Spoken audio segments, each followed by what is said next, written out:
Bom, pessoal, parte 2 da nossa resolução agora aí, vamos dar uma lida na questão de número 5. De novo, joguei ela para a parte 2 porque ela é uma questão mais trabalhosa que envolve uma maior interpretação de texto, então eu prefiro ir com mais calma aqui nesta questão. Ela é uma questão da VUNESP, tá bom, gente? Então vamos lá, ó.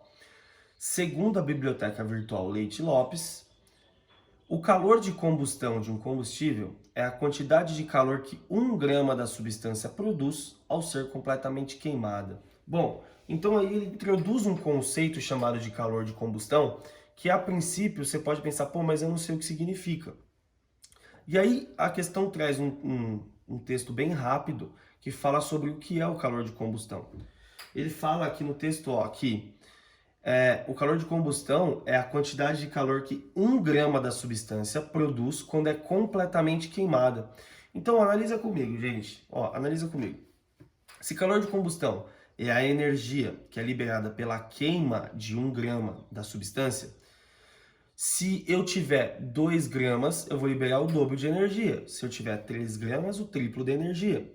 Então, com base nisso, vamos ver os dados que a questão nos dá e vamos ver como que o calor de combustão se relaciona dentro desse nosso estudo da calorimetria. O calor de combustão do carvão vegetal pode ter valores muito variáveis, mas um valor médio bem aceito é de 3 vezes 10 a sétima joules por quilograma. Olha só isso aqui, gente. Ele te fala que o carvão vegetal tem vários valores de calor de combustão, mas um valor fornecido bem aceito é esse aqui, ó. O que esse valor significa para você? Ó, tá vendo isso aqui, ó? 3 vezes 10 a sétima joules. Joule é a unidade do quê? Energia. Energia. E quilograma é a unidade do quê? De massa.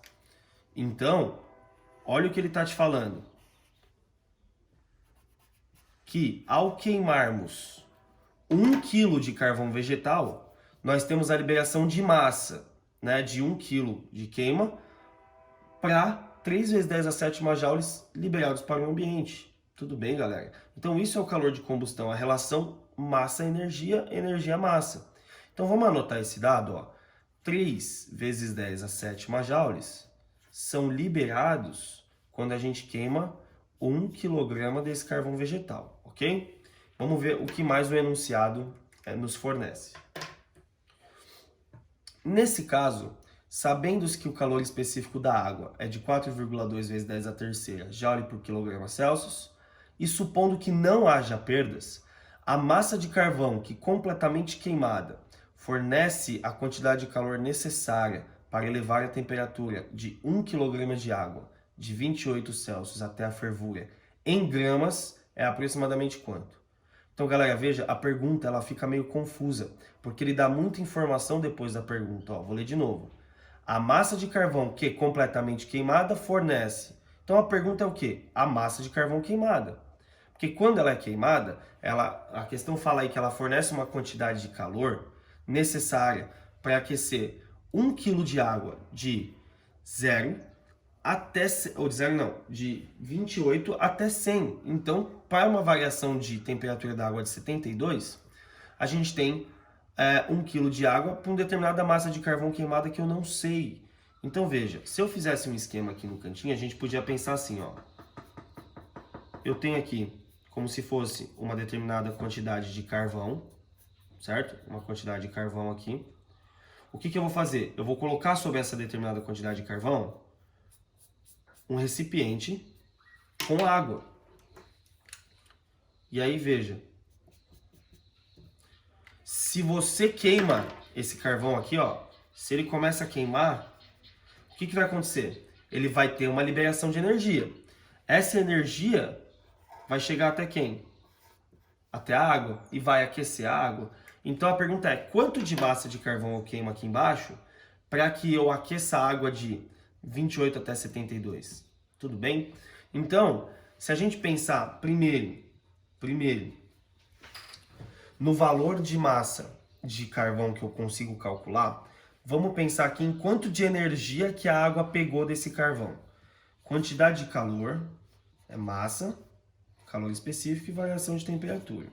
Não sabemos a quantidade de calor que a água pegou do carvão, mas sabemos que a massa de água é 1, O calor específico da água aí é 4,2 vezes 10 a terceira, ok? E a variação de temperatura aí foi de 72.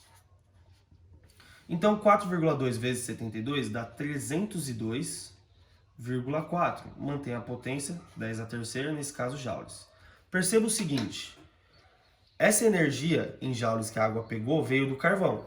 Então, eu posso pensar que isso daqui, ó, veio estritamente do carvão. Dessa forma, eu tenho já o calor de combustão dele, né? Que é de 3 vezes 10 a sétima joules por 1 quilo. Eu sei, então, que se eu queimar 1 quilo, eu libero isso aqui. Agora, quanto de massa eu tenho para liberar isso aqui que a água pegou? Entenderam a relação, galera? É uma interpretação de texto um pouco mais complexa, né? Mas aí, através dessa regra de 3, a gente acha a massa de carvão que me deu esse valor, ó. 3 vezes 10 a sétima vezes x. 3 vezes 10 a sétima, x. 302,4 vezes 1, 302,4 vezes 10 a terceira. Então, x vai ser 302,4 vezes 10 a terceira, dividido por 3 vezes 10 a sétima. Agora, cuidado com a matemática. Ó.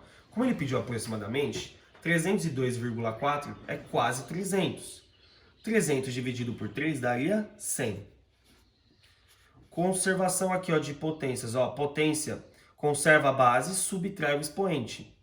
3 menos 7, vamos lá, 3, 4, 5, 6, 7 menos 4. Então, o nosso x, ó, esse 100 eu posso colocar como 1 vezes 10 ao quadrado, só para facilitar, tem quilo, né? Vezes 10 a menos 4, para a gente ver realmente aí quanto tem de potência, ó. Para jogar esses dois zeros para lá. 2 menos 4, 1 vezes 10 a menos 2 quilogramas. 1 vezes 10 a menos 2 quilogramas é 0,01. Ele pediu em quilograma, galera? Não, a questão pede em gramas. Então eu tenho que pegar esse valor ainda e multiplicá-lo por 1000. Para passar para gramas, né? Então, multiplicando por 1000 é só andar com a vírgula o número de zeros que a gente tem aqui, né? Então vamos lá, ó. 1, 2. Para andar mais uma vez, tem que colocar um zero, né? Então 10 gramas aproximadamente. Beleza, gente? Então espero que essa questão tenha ficado clara. Análise um pouco mais conceitual, análise de interpretação de texto muito forte aqui, né? Então fiquem atentos, às vezes questões de calorimetria tem aí uma abordagem dentro de uma interpretação de texto meio complicadinha, tá? Então espero tê-los ajudado nessa resolução da aula de calorimetria e a gente se vê nas próximas videoaulas, tá bom? Um beijo a todos!